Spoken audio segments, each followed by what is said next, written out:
Hey guys, it's Paul and Ray with the No Color Thick Skin podcast. We are so excited to be starting episode number 17, Man. dealing with misconceptions. Mm-hmm. Oh, yes. Yeah. So we're going to start off with how we always start things. Yeah. How was your week, buddy? This has been a pretty good week for me. It started hilarious. So the kids and we went to see a movie. So I've been telling the kids that we're going to see a movie for about 3 weeks now, and just hadn't had the time to do it. Understandable. And right, just time just gets away from you, you know. Yep. And so my nephew was with us. He's a little younger, but there's a movie that's out. He wanted to go and see it, and so I said, "Hey, man, I don't think this is one for you. It's a little bit for the bigger kids, and I don't want you to get scared because when you see this movie, they have a TV show. When it's on TV, you get scared." And he was like, "No, Uncle, I'm going to be okay. I'm going to be brave." I was like, "All right." Man. So get them all packed up. We get to the movie theater. He made it about 12 minutes in. And he looked at me and said, "Uncle, I'm scared." I said, "All right, that's okay." So I called his mom and dad, and they came to pick him up. But I told them, "Hey, you were brave. You were fine. It was okay." Yeah. So that's how the week started. I also jumped into, as you know, a nice fast. Needed to just reset my body, and it worked out really, really well for me. I got 4.5 days in. I felt great. It's just amazing. Wow. It's amazing just what it does for me, and that was just a positive for my week, and it just makes me feel better. I also wanted to just talk to you all about the Jerry Institute. We had our first seminar out there in Tyler with we had 5 students come from all over. We had people from all over Texas, people from Tennessee. We had 2 guys come from Turks and Caicos, and it was amazing. Wow. So it was the first time, it was nerve-wracking and just trying to get everything together, but it just worked out, and it was great. It was a great time, very informative, and just been a good time. And this week I told you I've been a little emotional. I don't know what's been going on, but I met a family, and they really, really touched me. And, just some great people, some service men and women. The mom had made it to 100 years old, so she had passed away. And so I was working with her daughter, and her daughter was just very stoic. And I found out that she was a combat war veteran, and she had served overseas, and reached the rank of a colonel, and just being in her presence was just amazing. And she was just an amazing person. So I'm very thankful that I had the week that I had. It's just been great, man. So but what about you, man? Like what's been going on in your week? How's the fam doing, and the store? Just what's going on with you? Well, so you were in contact with this family because they had someone passed away. Someone passed away. Yes. Okay. So grandma. So passed away. similar to your week, which is not normal for me. I got the opportunity to go see a family member before he passed this last weekend.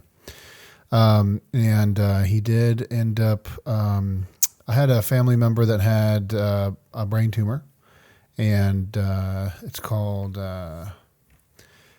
I'm not going to remember the name of it, but it's basically a very rapidly spreading cancer, and it just took him over pretty quick. But amazingly, I got to with the help of some family members, I was able to go to New Mexico over the last weekend, and got to go visit him. His name is Lloyd. And a very special guy to me. Actually, one of my closest relatives. And anyways, it was amazing. So what? Basically, I don't want to bring the whole thing down here, but this is real life, man. No, this is real life. Right. The amazing thing about it is that I got to go there before a crazy mental decline on his part, right? And I got there on Saturday, and we were cutting up. He was really excited to see me, and I was really excited to see him. I was excited to be there, and I think both of us couldn't believe that I was there. And so I tried to spend as much time as I could kind of by his side. And he had a hospital bed in his house, amazingly.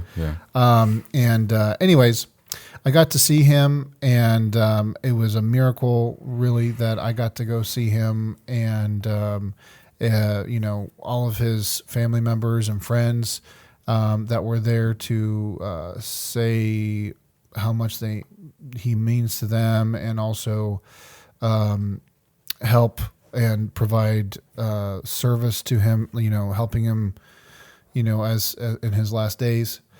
That was just incredible to see and incredible to experience. And I hope that I can impact the world like he did, in a way that people absolutely knew that they were loved by him, And in turn, they just had such appreciation for who he was to them, and they showed it by showing up for him. Right. That was a really big deal for me to see. Oh yeah. Also, this is also crazy. I hate to laugh about it, but my long time ago youth pastor passed away. He dealt with ALS, the challenge that everybody was doing with the ice buckets, if you can remember. The ALS ice bucket challenge. And turns out he got it. He had ALS, and he, over the course of a year, maybe a little bit more, declined pretty quickly, and became difficult for him he lost a lot of, body mass, and couldn't walk, and had trouble breathing and sleeping and eating and things like that. Google ALS. It's something that you definitely need to know about. And, if you know somebody that's struggling with it, figure out a way to help them and, support them. That's a tough one. That's a tough one to watch. I'm sure for his family to see that decline, because that's a tough one, man. And thoughts and prayers to you, and condolences to his family, and that's a tough one, man. Tough. But other than that, things went really well. I had a very quick week, and because of that, and just things kind of skyrocketed through the weekend and rolled on into the rest of the week. But my kids are doing great. My wife is doing great.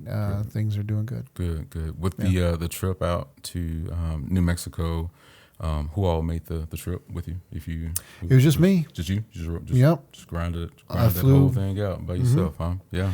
Yep. And I had a place to stay. Yeah. I had, I didn't have to drive. I flew, and that was amazing. So I could spend a little bit more time with my family member and that kind of thing. But boy, it was a really big deal that I got to go. And I'm glad you did, man. And I'm glad you shared with me that you were heading out that way. That is huge. I'm glad that that you were there to see that, to witness that, to be a part of that. That's something that you'll hold on for a long time, man. I will. A long time. So, I will. Yep. Absolutely. Yeah. But guys, we're gonna talk today a little bit about some stuff that's kind of, I don't know. It's maybe for some people it's difficult to talk about. I know admitting that maybe you thought wrong about something could be embarrassing. But some things, you just got to admit to yourself and to other people, hey, this is what, and we've got a few different topics, like that. Ray, you want to go ahead and start us off? So, as Paul said, just dealing with what we call misconceptions. I look at certain misconceptions, and the way that I guess we'll view this today is something that you were taught, or something you learned or picked up from friends, family members, someone in your early stages of life that was so deeply rooted in you, or something that was you figured was fact. And at some point in time, it became prevalent either from other people who were close to you, coworkers. That happens a lot because you get into different situations with people from different backgrounds, especially with work, maybe athletics and things of that nature, who actually told you that that's not true. The things that you're saying are unfortunately not true. They reference things to show you that they weren't true. Then you decided to be an adult and you did research, and then you find out, oh wow, like this isn't true. So dealing with those misconceptions. And so Paul and I, we were just kind of talking about just how we wanted to present that. And for me, what sparked the whole thing when I came to Paul was earlier this week, I was talking with a friend of mine, and this friend of mine is a doula. And so they go and they assist, midwives. So a doula is someone who assists midwives when, a female woman, a woman who can carry. I'm sorry, I just did that. Don't do that to me, Paul. A person who carries a person who has a baby within them. A birthing person. A birthing person. A midwife helps a birthing person with the time of the pregnancy. So you can equate a midwife with a OB/GYN. And the midwife will be there throughout the entire time. So the midwife has a doula. The doula who comes in is just like the nurse, I guess you can kind of say that. And the doula assists throughout the pregnancy. There are many different techniques that the doula will do to just relieve stress and take pressure and bring mom to a calming state. So that's, what I was speaking with this person about. And I just had no idea how in depth those things were, because as the misconception that I was given early on in my life was, and I don't mean to be trite when I say this, but midwives was for the hippie, CRAZY type of people. This is more for, no, that's not, it's frowned upon. And it was in that light. And did I do my research as a child? No, I did not. I just heard that, and that was something that I just ran with and something that was inside of me. So hearing that there are actually birthing centers, there are places where moms will meet midwives, and they have it's all legit. It's beautiful spaces. They can do births at home, and they do them at these birthing centers, as I said, and it can be a beautiful experience, and it's something that's great for moms, great for baby.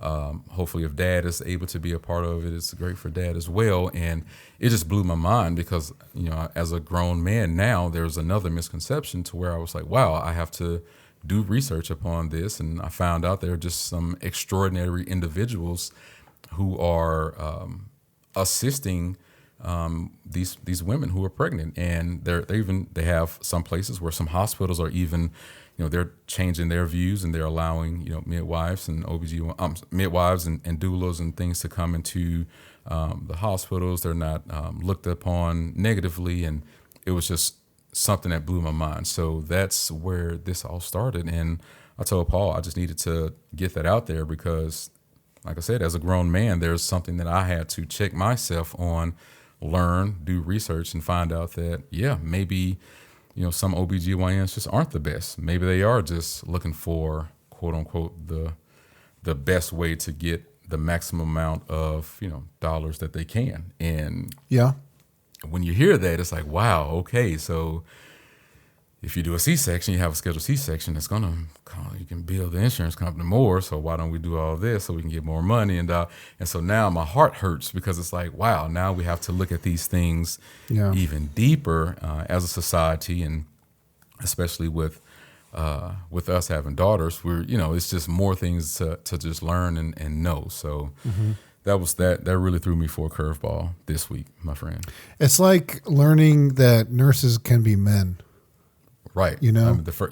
Right. Yeah. No, seriously. Like when we growing up, we just didn't think that, because you see all the movies, it's the latest with the white hats, the white hats, they're in all white, and it's just women. And you see a nurse, and as a male, and you're just like, hold on, what's going on here? But a nurse why can't a nurse be a male? That's not a problem. Like, just like a doctor can be a female. Just those, female, like you said, those misconceptions that we grow up with that we just struggle with. So that's one that I wanted to jump into and just share with you all. I'm going to rapid fire a couple of these of mine, and then we've got some deeper ones too, like he was just sharing. But for me, like, so my pastor at my previous church had a thing where he was. We were kind of going through relationships, and like very practical ways of how the Bible goes through how to, how to be a couple, how to be a man, how to be a woman, and how that works together. And he said, eat a snack and take a nap is two of the most powerful things you can do. As did you say eat his neck? What did you say? What did you say? What did you say? Eat a snack. Eat a snack. I'm sorry. Oh, eat a snack and take a nap. Okay, eat a snack, take a nap. Okay. Yeah. And what that's referring to is when you're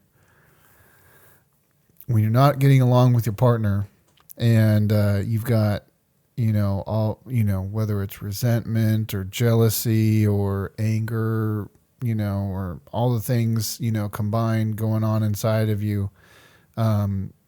Just eat a snack, take a nap, and, maybe you're just tired. Maybe you're just exhausted. Maybe you didn't sleep well the night before. Maybe you're getting sick. Maybe, before you come back with a brash, reaction or a, rage against your partner or something, or your kid or whoever it happens to be, some kind of person that you're in a relationship with, a friend or whatever, before you do all that, give yourself a chance to, take a break, take a time out, and do that. Right. Whereas before, I think I thought that you could just push through everything and talk through everything, and it turns out you can talk a horse to death. Yeah. Not only can you beat a horse to death, but you can talk it to death too. Right. So maybe just eat a snack and take a nap. Yeah. Another one is Russia is not just one country. Huh. It is a bunch of small countries that make up what we call Russia. Okay. Mind blown. Wow. Yeah. Huh. Wow. Did you know that? Yeah. That's There's a whole bunch of Vanias and Switzel this and Doodle that. I'm just kidding. I'm sorry. I don't know what all the different countries are, but look it up. It's pretty interesting. I looked it up myself a long time ago, probably about 10 years ago. I had a fish tank, and I went to the fish store to go buy fish for my tank, buy supplies for it and stuff. And there was a guy there from Russia, and I was like, "Are you from Russia?" And he's like, "Okay." So I live in this, that, and the other country, but everybody thinks that Russia is one big country, and we have one president or one prime minister, but it's a bunch of countries. And I was like, "You're blowing my mind right now. Who is Russia? When we're talking about Russia, who are we talking about? I don't know anything anymore." It's not all of Russia. Everything that's there. Yeah. Weird. Yeah, weird. Just like with the continent of Asia and what's all on. Yes. The continent of Asia. It's like, hold on, what? India? What? Huh? What did you say? What? Yeah, it's a lot. So, do your studies, children. Make sure you learn your studies. Okay. Learn things. Get educated on all the things in life. It'll help.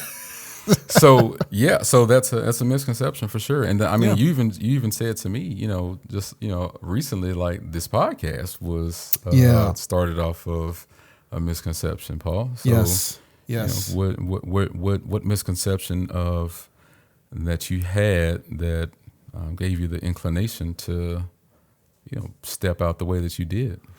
Well, it was, if I'm being blunt, I didn't think that that black people experienced, that much racism. I thought that it was just, I'm thinking this as like not in a mean way towards black people or something like that. Like, oh, well, you don't, whatever, you don't experience, things. I just didn't think. I thought. It was just like a thing that was pushed by the news or a thing that was pushed by politicians. Like, black people experience, all this racism that they were talking about. Mm-hmm. And it took, talking to my buddy Ray. I knew that I'm not an idiot. I know that there are people out there that are racist. Right. They don't want to know people of a different color. Right. Okay. And they exist on all the different spectrums. All sides, right, they could be black, they could be white, they could be Asian, they could whatever. Yeah. I knew that those people exist. I just didn't think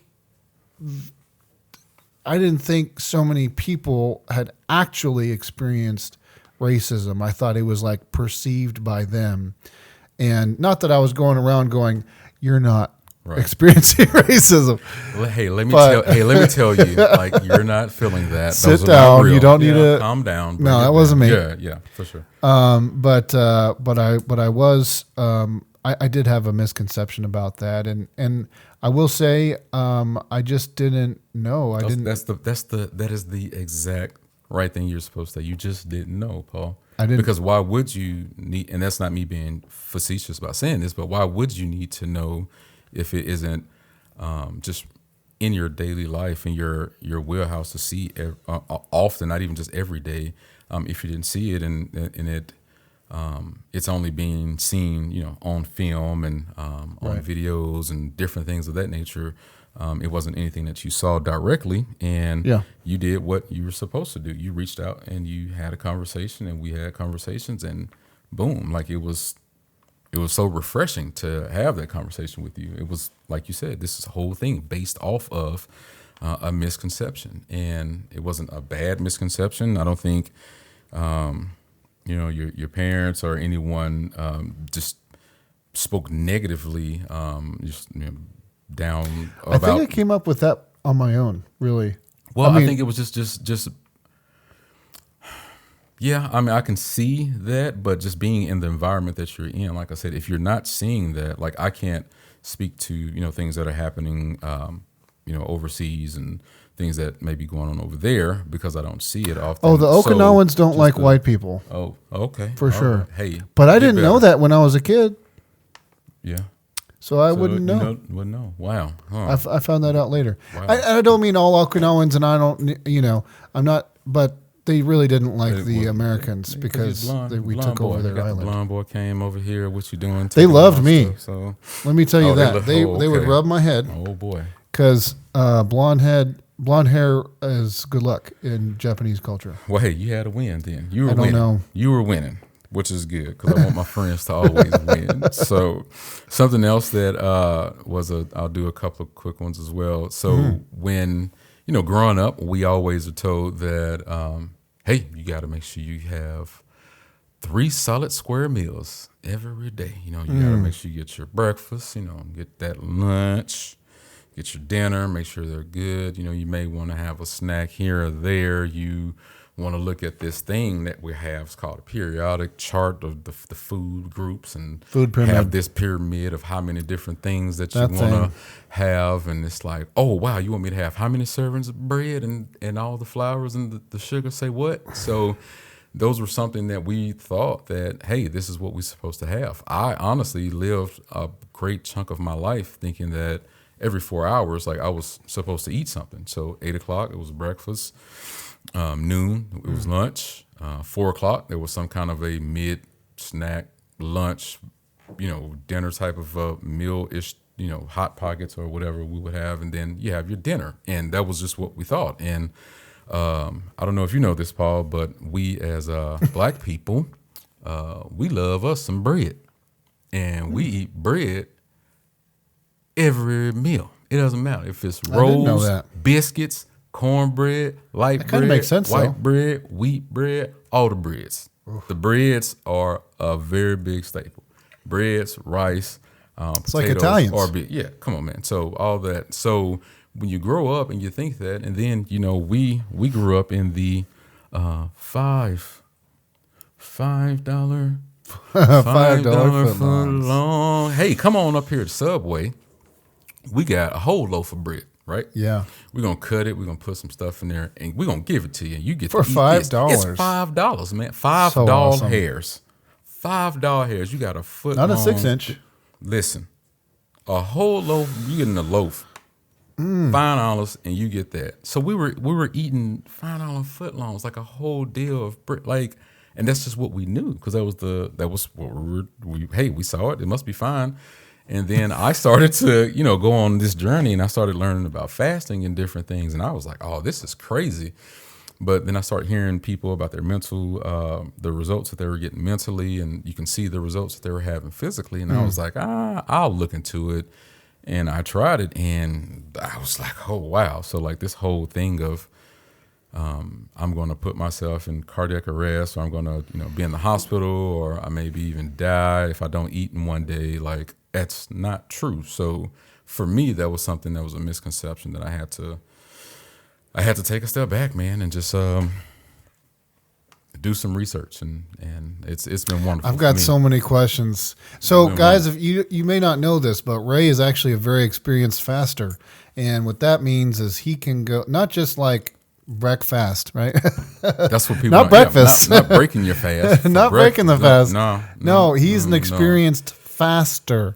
So like he goes days, right? Like in a row where he doesn't eat. And he was telling us earlier he went 4 days without eating anything. Mm-hmm. So that's and you're saying you like it for the mental clarity. It helps so much. You lose a little bit of weight. It's so amazing. The inflammation goes down. The pain that you may be having or experiencing, the body just it works on itself within. And probably gets to repair. Oh, you get so much repair.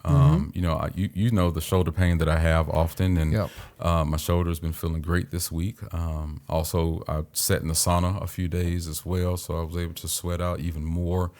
And like I said, it's a benefit that's great for me. I'm not a advocate or a proponent of like trying to preach to anybody to say you need to do this, you need to do that.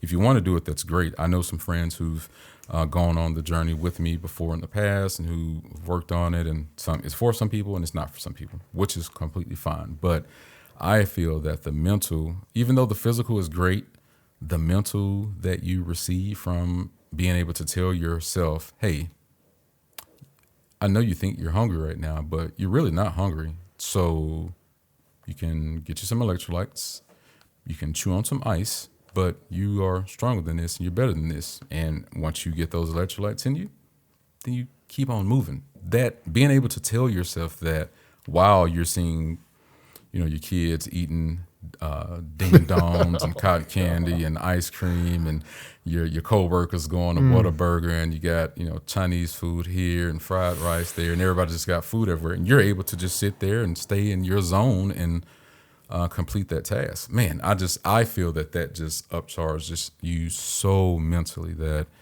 I wish that everybody could experience. Like I said, I know it's not for everybody, but that's something that was another one. That's awesome. I have to take medicine with food, but I wonder how and there's different ways that you can fast. You can do, like overnight fast, right. And, have a later or no breakfast, eat later, or you can have a shorter window to eat. Yeah. Lots of different things there. So many different variations for sure. So many.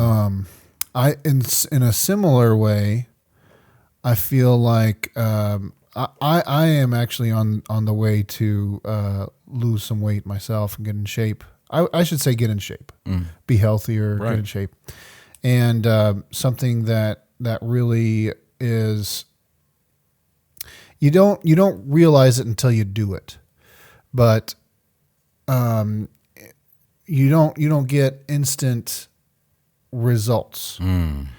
and something instant gratification. Yep.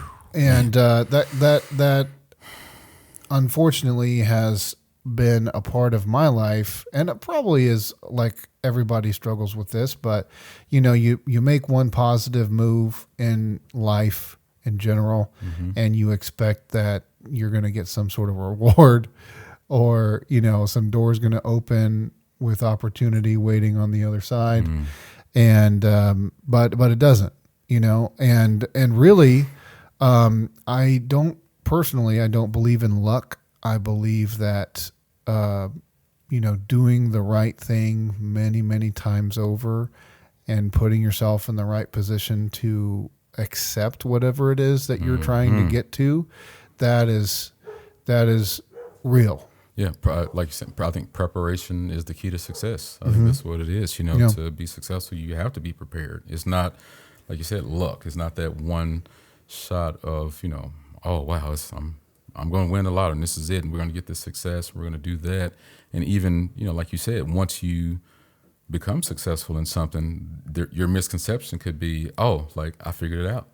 I'm here. I got it. I'm all right. So I've achieved this. 100%. But as we know, in life, we have more failures than we do, net positives and gains. So, it's a misconception that once you start having some success, that success is going to stay there. No, sometimes you get knocked down. Oh yeah, and you gotta get back up. Oh yeah, you don't ride that wave forever. Okay, so yeah, that's a really big one, dude. Right? Oh yeah. Right. So, like, your expectation, my expectation, in some ways, in different parts of my life, were like, it's going to be like this forever, right? Mm-hmm. And oh my gosh, if there's something I've learned, is that life is always changing. You talking about those curveballs, man? Oh man, dude! Don't talk about those curveballs that get thrown at you. Yeah. Ooh, Yeah. Yeah, feeling good, everything is great. Like you feel the trajectory. Just like, well, maybe even not good. Maybe even like, oh, I know what's going to happen. Okay, next. Yeah. And then it's just like, yoink, and hard left. Yeah. No, hard left. And like in relationships with your spouse, I know for me and my wife, we constantly have to come back together and learn more about how to do being married, how to raise kids together, how to, have a household together, all that stuff. Yeah. And, when I was younger, you just don't think about that kind of thing, I think partly, but also you're like, oh yeah, you're married. Yeah, okay. Check that box. Now we can go do other things. And you do, but sometimes you forget, oh crap, we got to go on a date. We need to keep this together. Right? Yeah, we got to, I got to do something nice for my wife. Yeah. I got to, be extra nice to her, a little bit. It's part of, but it's part of it. It's, like you say, the misconception is, when we grow up, it's just get married. All right, we got married. All right, so we've done that. That's all we needed to do. But no, you want to nurture that and pour into that and continue to give into that. So I really do agree with that notion that you are saying about that. Also, another one that you were referencing was just how certain people will see the success of others and think that, hey, all right, so if Jeff Bezos didn't go to college and Jeff Bezos started selling this and he did this and he did that, so guess what? Hey man, I can do the same thing. I'm finna be a billionaire because Jeff Bezos, he did. So I'm gonna do just exactly what Jeff Bezos did. So yeah, I'm gonna do the same thing. No, that's not how that works. Unfortunately, it doesn't work that way. It's not, hey, let me just mirror exactly what this person did, or even let's bring it down to a micro level of, hey, all right, this person in my profession, I saw them do this and they did this. So I'm going to, take on this role. I'm going to do that same thing. No, man, like you have to, pave your own path. Like your path is your path, and you have to not try and be as someone or imitate them. It's on you, right? One size does not fit all. Come on, man. Yeah, come on. for sure. It just doesn't work that way. It unfortunately doesn't work that way. But, you know, that's just kind of one of those things that we see quite often, you know, especially in social media and in the world that we live now. Although, I mean, we haven't, I'm sorry to throw this on you, but I don't know if I can consider us just like content creators. I know we're providing content, and we are in the social media, you know, stratosphere, and we're here, but you know, we have, you know, great work ethics. I feel that we're hardworking, just men, you know, at our core. So this is something additional that is of us. It's not just who we are. We're not just, hey, this is Rey and Paul, social media influencers. It's like, hey, Rey and Paul, we have this, we do this, and we also are part of this, right? So it's like, I see kids now. I've talked to kids at schools, and I'm like, hey, you know, what is that you want to be when you grow up? Oh yeah, I'm gonna be a social media star. It's just like, oh yeah, I'm just gonna be a social media star. It's just like, all right, you know what, man?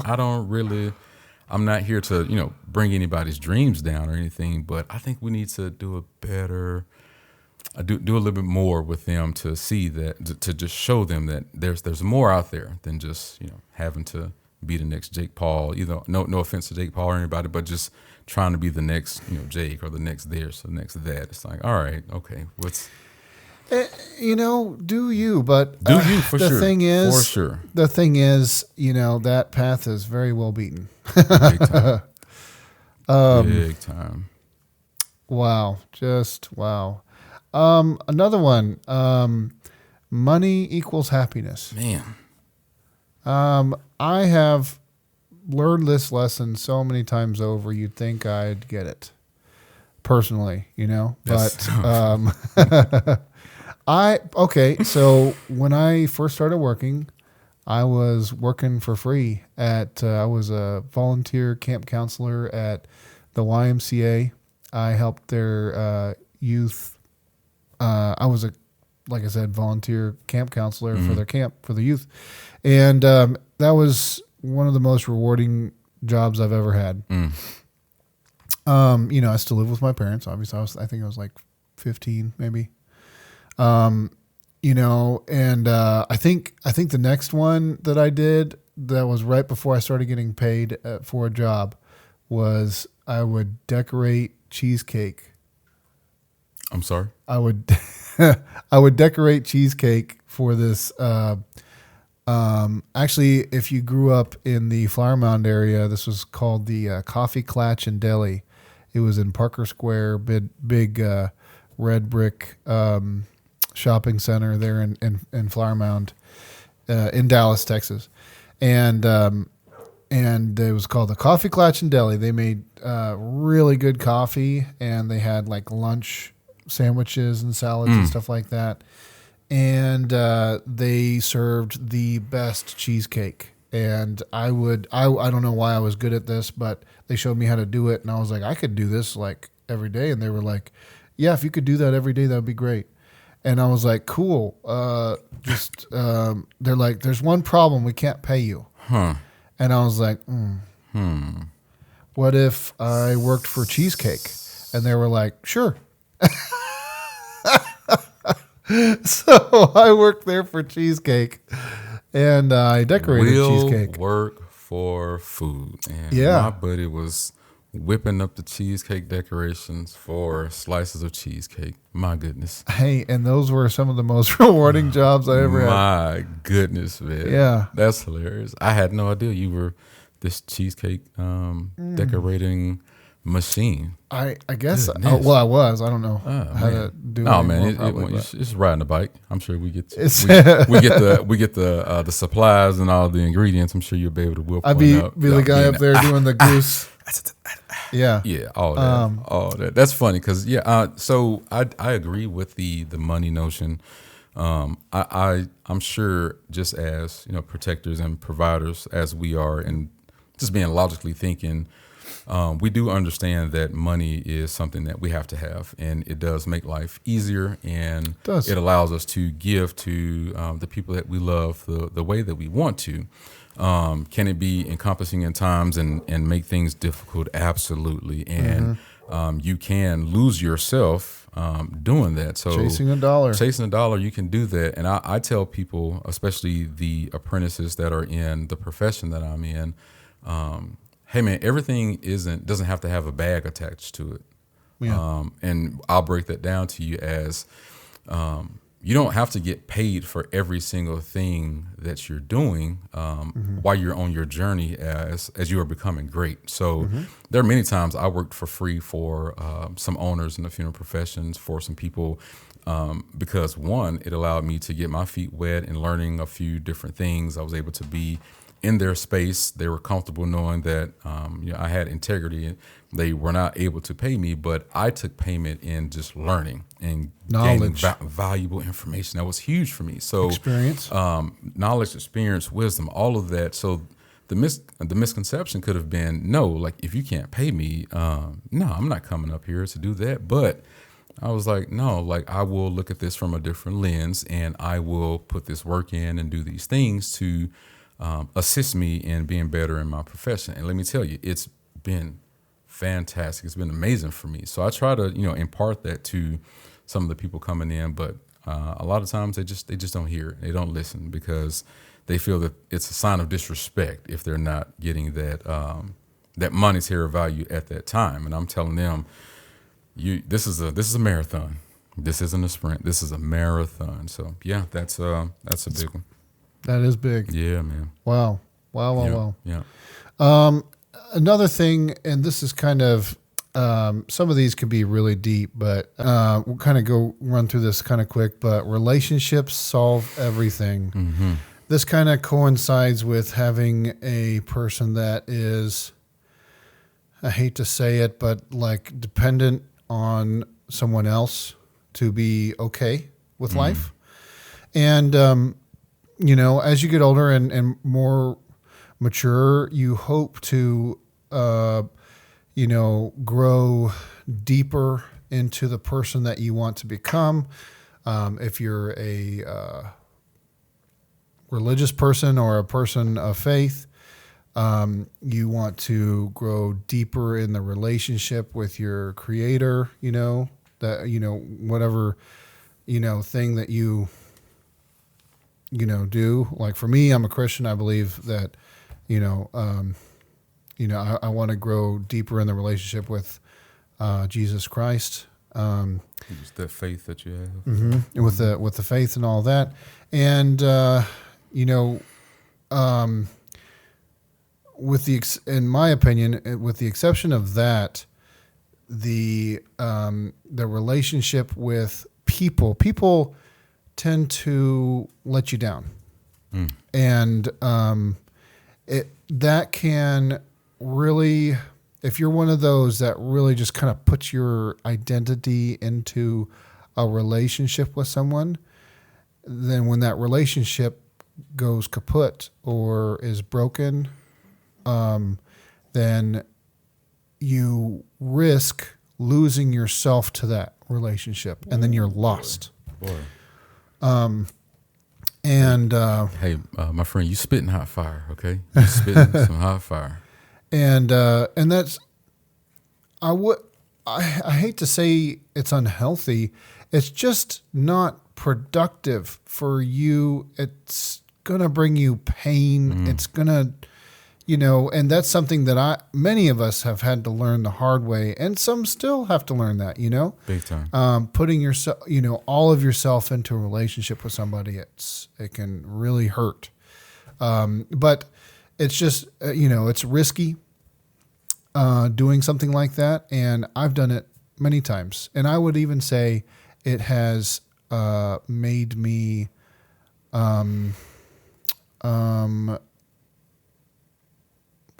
I guess, jaded in a way in future relationships, because I've put so much of myself into relationships. And I thought the misconception there is like, I thought, well, if this is me, if this is going to be a relationship, then I've got to put 100% of myself into it.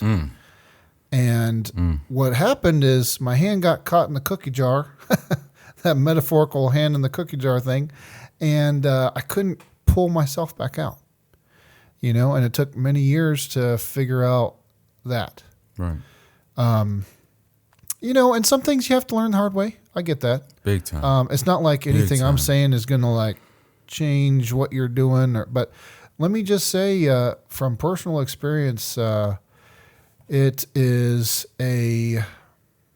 can be devastating to your mental health, to your physical health, when you put all of yourself into the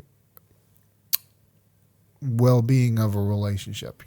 Right. And so that I'll just piggyback on just one last thing that I'll have as far as the mental health and ignoring that. And just, the one thing that, this is a up and down type of a thing, because in school, I think we all were taught that we're supposed to strive and be the best of the best. You're supposed to, take all the honors classes. You're supposed to be AP this. You're supposed to be in all the sports. You're supposed to do all the extra activities after school. You're supposed to go to the YMCA. You give to CCA. You're going to give back to the little kids at the school.